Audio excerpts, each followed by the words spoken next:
오늘 함께 예배하는 모든 성도님들에게 하나님의 은혜와 능력과 축복이 넘치시기를 주님의 이름으로 축원합니다. 저는 지난 2월 5일부터 14일까지 약 열흘간 15명의 청년들과 함께 이스라엘 성지순례를 다녀왔습니다. 이번에 저희들이 다녀온 성지순례의 특징이라면 여행사를 통해서 모든 일정들이 짜여지는 일반적인 성지순례 코스가 아니라는 점입니다. 현지에서 사역을 하고 계시는 선교사님의 주도하에 저를 비롯한 청년들 모두가 이번 성지순례를 통해서 이스라엘이라는 나라에 대해, 그 유대 민족이라는 민족에 대해 눈이 뜨여지는 것이 가장 큰 목적이었습니다. 왜냐하면 이스라엘을 모르고서는 우리 신앙의 정확한 정체성을 가지기가 어렵기 때문입니다. 하나님이 이번에 저희 청년들에게 성지순례를 허락하신 이유는 다름 아닌 이스라엘이라는 한 나라와 그리고 유대인들을 성경을 통해서 알게 하시기 위함이었습니다. 우리가 여전히 이스라엘을 모른 채 신앙생활을 하고 있다는 것은 마치 굉장한 모순을 가지고 살아가는 것과도 같습니다. 우리 모두는 대한민국 국민으로서 자유와 권리를 보장받으며 이 땅에서 살고 있습니다. 그런데 우리들 중에 대한민국이 어떻게 건국이 되었고 그리고 어떤 법과 통치 원리에 의해서 운영이 되어지며 또한 대한민국의 대통령은 누구이고 대한민국이 앞으로 나아갈 비전과 방향은 무엇인지 전혀 모른 채 살고 있다면 어떻게 그 사람이 대한민국 국민이라 말할 수 있겠습니까? 우리가 이스라엘을 모른 채 신앙생활을 한다는 것은 이것과도 같은 모순입니다. 한 가정에 속해서 살고 있는 어떤 사람이 있습니다. 그런데 그 사람은 아버지가 어떤 환경에서 사셨는지, 그래서 어떤 가치관을 가지고 있으며 지금은 무슨 일을 하시는지 전혀 모릅니다. 어머니 역시 함께 살고 있기는 하지만 어떤 분인지 역시 모르며 또한 관심도 없습니다. 여러분 같으면 그렇게 사는 그 사람을 이해할 수가 있겠습니까? 혹시 여러분 주위에 이렇게 사는 사람을 보거나 들어본 일이 있으신지요? 모순입니다. 정상적으로 살고 있는 게 결코 아니지요. 우리가 이스라엘을 모른 채 신앙생활을 한다는 것은 이렇게 사는 사람과도 같습니다 라고 말해도 아마 틀리지 않을 것입니다. 그래서 신앙의 모순이라고 말할 수밖에 없는 것이지요. 그리고 하나님의 이러한 뜻은 이번 이스라엘 성지순례를 통해서 저와 청년들 모두에게 너무나 분명하고 정확하게 심어주셨습니다. 하나님이 이스라엘을 왜 이 땅에 세우셨는지 알게 하셨다는 말씀입니다. 또한 성경과 성경 속에 실제 등장하는 지명들, 역사적인 사건들을 통해서 왜 우리 주님이 유대민족을 특별히 구별하여 여기 이스라엘 땅 가운데 부르시고 그리고 있게 하셨는지도 명확하게 보게 하셨습니다. 저는 오늘 본문 말씀을 통해서 하나님이 이스라엘 성지순례 가운데 주신 이 특별하지만 그러나 너무나 보편적인 은혜를 나누려고 합니다. 이스라엘이라는 한 나라, 유대민족이라는 하나의 민족이 지구상에 처음으로 등장한 시점은 바로 오늘 본문 창세기 12장입니다. 하나님께서는 드디어 이스라엘의 시조와도 같은 아브라함을 세계 역사의 무대에 등장을 시키신 것입니다. 창세기 12장 1절을 보시겠습니다. 여호와께서 아브라함에게 이르시되 너는 너의 고향과 친척과 아버지의 집을 떠나 내가 내게 보여줄 땅으로 가라. 그리고 1절 말씀에 이어서 하나님은 왜 아브라함을 특별히 구별하여 부르셨는지 그 이유를 이렇게 말씀해 주고 계십니다. 2절과 3절입니다.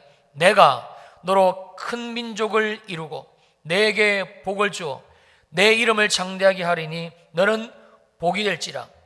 너를 축복하는 자에게는 내가 복을 내리고 너를 저주하는 자에게는 내가 저주하리니 땅의 모든 족속이 너로 말미암아 복을 얻을 것이라 하신지라. 하나님이 아브라함을 선택하시고 그리고 역사의 무대에 등장을 시키신 이유 첫 번째는 아브라함을 통하여 큰 민족을 이루시기 위함이었습니다. 이것이 하나님이 세상 가운데서 아브라함을 특별히 지명하여 부르신 목적이었습니다. 그렇다면 하나님은 왜 굳이 큰 민족이 필요하셨는가입니다. 우리는 이 부분에서 하나님의 구속사를 알 수 있는 큰 그림을 들여다볼 수 있는데요, 하나님은 창세기 3장 15절에서 여자의 후손, 즉 모든 나라 모든 민족을 구원하실 예수 그리스도를 이 땅에 보내실 것을 약속하십니다.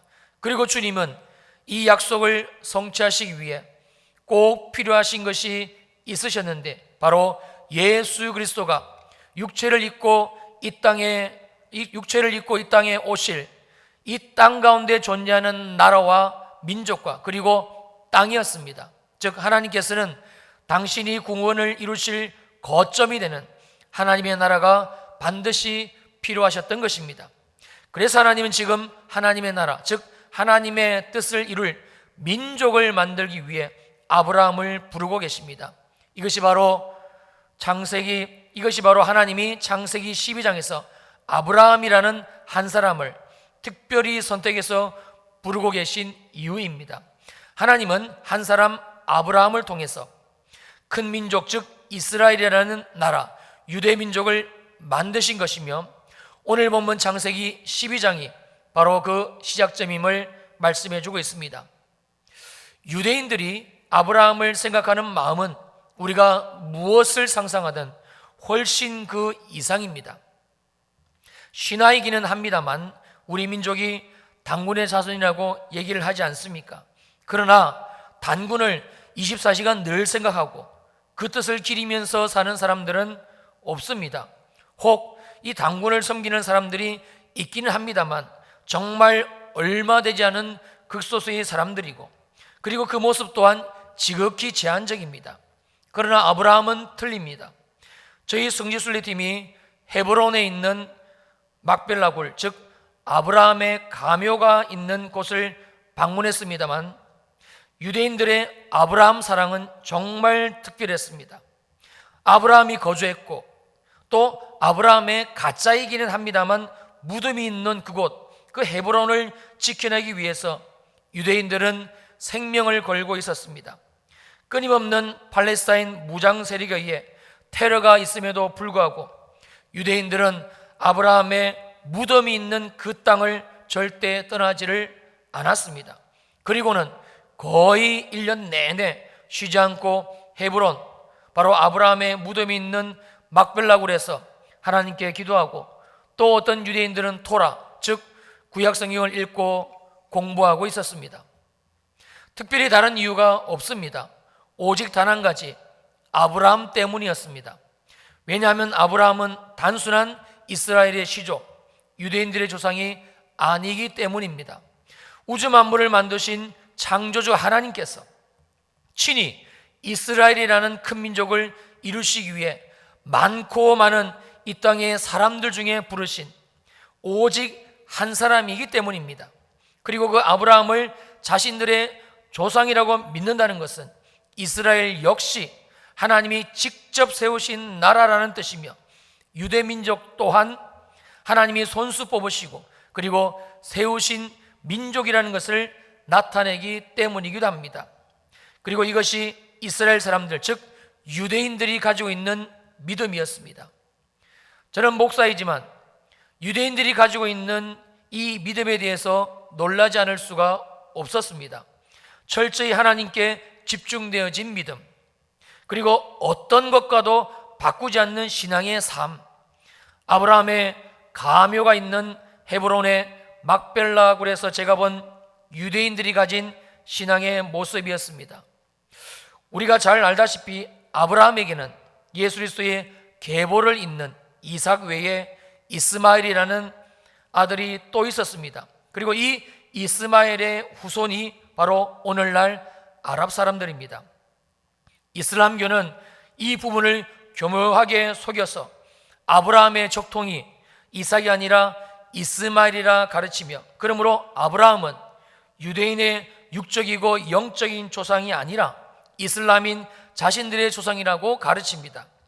그러니 어떻게 아브라함의 가묘가 있는 헤브론을 사이에 두고 유대인들과 아랍인들 사이에 피비린내 나는 전쟁이 그칠 수 있겠습니까? 이스라엘이 독립할 당시 헤브론은 팔레스타인 자치구역이었습니다. 그런데 유대인들이 막무가내로 짐을 싸들고 들어가서 살기 시작을 한 겁니다. 자신들의 믿음의 조상인 아브라함을 아랍인들에게 빼앗길 수 없다는 그 이유 때문이었습니다.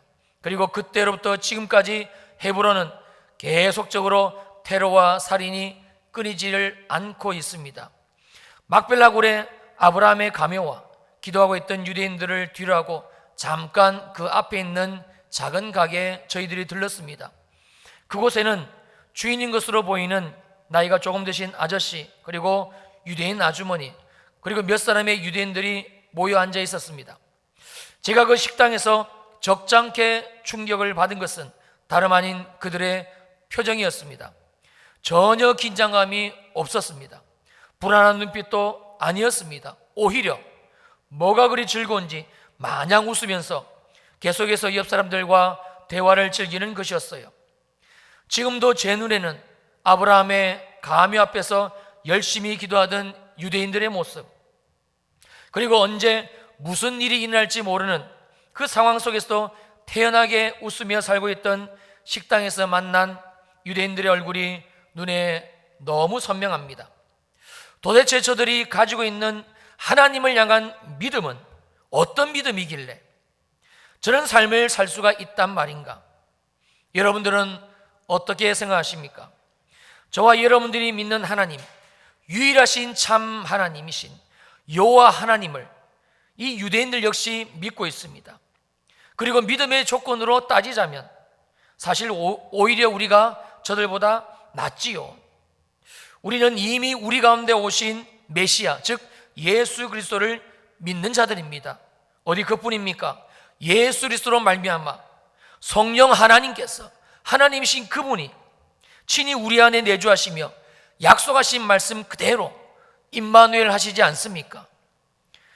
그런데 제가 이번 성지순례 기간 중 헤브론에서 만난 이 유대인들이 가지고 있는 믿음의 내용과 제 믿음의 삶과는 아주 거리가 있었습니다. 여러분, 믿음이 무엇입니까? 단순히 하나님이 누구이신지를 믿는 것이 믿음입니까? 그리고 그 하나님이 성경에서 무슨 일을 어떻게 하셨는지, 무슨 말씀을 하셨는지를 지식적으로 알고 있는 게 믿음은 아니지 않습니까? 야고보서 2장 14절입니다. 내 형제들아, 만일 사람이 믿음이 있노라 하고 행함이 없으면 무슨 유익이 있으리요? 그 믿음이 능히 자기를 구원하겠느냐? 그러므로 행함이 없는 믿음, 즉 삶으로 살아내지 못하는 믿음의 결론을 야고보서 2장 17절은 이렇게 말씀하고 있습니다. 이와 같이 행함이 없는 믿음은 그 자체가 죽은 것이라. 여기에서 말씀하고 있는 죽은 믿음이 무엇을 뜻하는지 아십니까? 한마디로 믿음이 없다는, 믿음이 아니라는 뜻입니다. 믿음이 아니면 어떻게 되는 것입니까? 이 믿음으로 여기 계신 어느 누구 한 사람인들 구원받을 수가 있습니까? 어림도 없습니다. 내가 예수를 믿는다는 것은 구원을 받았다는 것이며, 구원을 받았다는 것은 하나님, 즉 하나님의 말씀을 믿는다는 뜻입니다. 그리고 하나님의 말씀을 믿는다는 것은 바로 하나님의 말씀대로 내가 살아 숨을 쉬는 이 땅 위에서 그 말씀의 기준과 가치를 따라 살아가는 것을 의미하는 것입니다. 그래서 히브리서 11장 8절은 이렇게 우리들에게 아브라함의 믿음을 알려주고 있습니다. 믿음으로 아브라함은 부르심을 받았을 때에 순종하여 장래 유업으로 받을 땅에 나아갈새 갈 바를 알지 못하고 나아갔으며, 그러므로 히브리서 11장 8절 말씀은 아브라함이 창세기 12장 1절에서 하나님의 부르심에 순종하여 고향을 버리고 본토를 버리고 친척과 아버지 집을 다 버리고 떠난 이 사건을 믿음이라고 규명하고 있는 것입니다. 또한 지금의 이스라엘과 유대인들 역시 이 아브라함을 자신들의 믿음의 조상으로 믿기에 여호와 하나님을 믿고 신뢰했던 아브라함이 살았던 그 믿음의 모습 그대로 살려고 애를 쓰고 있는 것이지요. 한마디로 아브라함은 하나님의 말씀을 고지곳대로 믿고 순종했으며 그 아브라함을 자신들의 믿음의 조상이라 여기는 이스라엘 역시 하나님의 말씀을 철두철미하게 믿으며 살고 있는 것입니다. 이것이 그들이 가진 믿음의 내용이었습니다. 이번 성지순례는 오늘 설교 제목 그대로 믿음의 여정이었습니다. 하나님은 저와 청년들에게 이스라엘과 유대인들을 볼 수 있도록 눈을 열어주셨습니다. 그리고 그 눈을 통해 믿음이 무엇인지, 그리고 믿음으로 산다는 것이 도대체 무엇을 뜻하는 것인지 생생하게 보여주셨습니다. 성경 속에 무수히 나오는 믿음으로 살았던 위인들을 보여준 것이 아닙니다. 우리가 가끔 TV나 또는 다큐멘터리, 영화로 보는 목사님, 선교사님 또는 믿음의 흔적을 남긴 어떤 분의 일대기를 보여주신 것도 아니었습니다. 저희들이 지난 열흘 동안 이스라엘에서 본 유대인들은 우리들처럼 평범하게 하나님을 믿으면서 일상의 삶을 사는 시민들이었습니다. 그런데 정말 충격적이게도 그 평범하게 살고 있는 유대인들을 통해서 목사인 제가 본 것은 위대한 믿음의 삶의 내용들이었습니다. 성지순례 이여정 중간에 만난 유대인 랍비에게 제가 이렇게 물었습니다. 왜 그렇게 당신들은 말씀대로 삽니까? 목사가 묻는 질문치고는 참 어처구니가 없었습니다만 저는 정말 그것이 궁금했습니다. 저들이 왜 그렇게 하나님의 말씀에 목숨을 거는 것일까? 우리가 볼 때는 무식하기까지 보이는, 그래서 어떤 면에서는 맹목적인 것처럼 여겨지는 모습이 유대인들이 말씀대로 사는 모습이기 때문이었습니다. 그런데 유대인 랍비의 대답은 정말 간단했습니다. 그들이 하나님의 말씀을 삶에서 지키는 것은, 그 말씀대로 살아가는 것은, 첫째는 그 말씀이 하나님의 말씀이기 때문이며, 두 번째는 자기들은 하나님을 사랑하기 때문이라고 얘기하는 것이었어요. 그 말을 듣는 순간 저는 큰 망치로 머리를 한 대 얻어맞는 기분이었습니다. 왜냐하면 우리들이 알고 있는 내용과 다른 것이 전혀 없었기 때문입니다. 우리 역시 성경 66권을 무한 하나님이 친히 하신 말씀으로 믿습니다. 그리고 우리 역시 하나님을 사랑합니다. 틀린 점이 전혀 없습니다. 그런데 왜 믿음의 내용은 이렇게 다른 것인가? 왜 우리는 하나님이 주신 말씀이라 믿으면서도, 그리고 하나님을 사랑한다고 말하면서도 우리의 삶의 실상에서는 말씀대로 살아가지 못하는 것인가? 여러분들은 어떠신지요? 아브라함은 하나님을 믿었기에 고향과 친척과 아버지의 집을 떠날 수가 있었습니다. 하나님이 정확하게 어느 땅으로 가라, 어느 곳을 향해서 가라 말씀하시질 않았어도 아브라함은 하나님을 믿었기에 삶의 기반들을 다 포기한 채 하나님의 말씀에 순종할 수가 있었던 것입니다. 그리고 성경은 이러한 아브라함의 여정을 이렇게 소개하고 있습니다. 창세기 12장 4절입니다. 이에 아브라함이 여호와의 말씀을 따라갔다. 여기에서 여호와의 말씀을 따라갔다라는 말씀의 의미는 아브라함이 오직 하나님의 말씀만을 따라서 삶을 살아갔다는 것을 뜻합니다. 그리고 이 말씀 속에는 아브라함의 어떤 개인적인 의견이나 생각도 없었음을 말씀하는 것이기도 합니다. 왜 그랬을까요? 왜 아브라함은 이렇게 극단적인 방법으로 삶을 살았던 것일까요? 그 이유는 너무나 분명합니다. 지금 아브라함에게 주신 말씀은 하나님의 말씀이기 때문입니다. 인간의 생각과 인간의 지혜와는 비교조차 되지 않는 전능하신 창조자 하나님의 뜻과 그리고 하나님의 생각이 고스란히 담긴 말씀이기 때문에 아브라함은 그 말씀에 순종한 것입니다. 그리고 이러한 삶은 하나님을 하나님이라고 인정하지 못하는 사람은 결단코 살아갈 수 없는 삶의 내용들인 것이었습니다. 이렇게 아브라함은 세겜을 지나 베델 그리고 점점 남방으로 옮겨 헤브론까지 갔습니다. 그리고 그 모든 아브라함의 삶의 여정 속에는 오직 하나님만 있었습니다. 그래서 그는 세겜에서도 하나님께 제단을 쌓았고 베델에서도 마찬가지로 오직 삶의 주인 되시는 하나님을 향해 단을 쌓고 그리고 여호와 하나님의 이름을 불렀던 것입니다. 놀라운 사실은요, 수천 년이 지난 지금도 이스라엘 땅에는 여전히 세겜이라는 지역이 있고 또한 베델이라는 지역도 고스란히 남아 있었습니다. 그리고 아브라함의 후손이라 자칭하는 유대인들 역시 세겜과 베델 그 산꼭대기에 정착존을 이루면서 살아가고 있더라고요.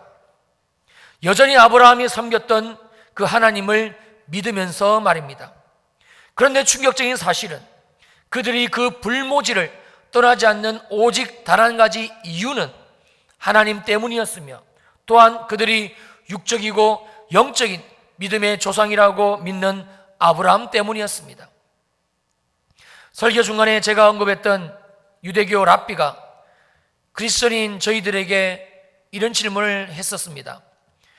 왜 하나님이 수많은 사람들 중에 굳이 아브라함을 택하시고 그리고 아브라함을 부르셨는지 여러분은 아십니까? 여러분들은 어떻게 생각하십니까? 왜 하나님이 굳이 그 많은 사람들 중에 그 당시 지구상에 존재했던 그 수많은 사람들 가운데 한 사람 콕 집어서 아브라함을 택하시고 그리고 아브라함을 부르셨는지 여러분들은 아시는지요? 궁금하지 않으십니까? 그런데 랍비의 대답은 의외로 매우 간단했습니다. 하나님이 아브라함을 택하시고 그리고 부르신 이유는 그의 절대적인 순종이었는데 그 순종이 어느 정도였느냐? 아브라함은 하나님이 말씀하실 때 그 어떤 대꾸나 질문도 하지 않았다는 사실입니다. 그냥 하나님이 말씀하시면 묻지도 않고 따지지도 않고 질문도 하지 않고 주님이 말씀하신 그대로 순종한 사람, 여러분 바로 그 사람이 아브라함이었으며 이것이 하나님이 아브라함을 부르신 이유라는 것입니다. 그래서 우리는 아브라함을 믿음의 조상이라 부르는 것이겠지요. 그리고 아브라함의 이러한 절대적 순종의 결과 아브라함은 하나님께로부터 말할 수 없는 복을 받아 누렸습니다. 창세기 12장 2절입니다. 내가 너로 큰 민족을 이루고 내게 복을 주어 내 이름을 창대하게 하리니 너는 복이 될지라. 이뿐이 아니지요. 3절을 보실까요? 너를 축복하는 자에게는 내가 복을 내리고 너를 저주하는 자에게는 내가 저주하리니 땅의 모든 족속이 너로 말미암아 복을 얻을 것이라 하신지라. 이뿐이 아닙니다. 아브라함은 여러분이 그토록 좋아하시는 물질의 축복도 하나님께로부터 받았습니다. 창세기 13장 2절입니다.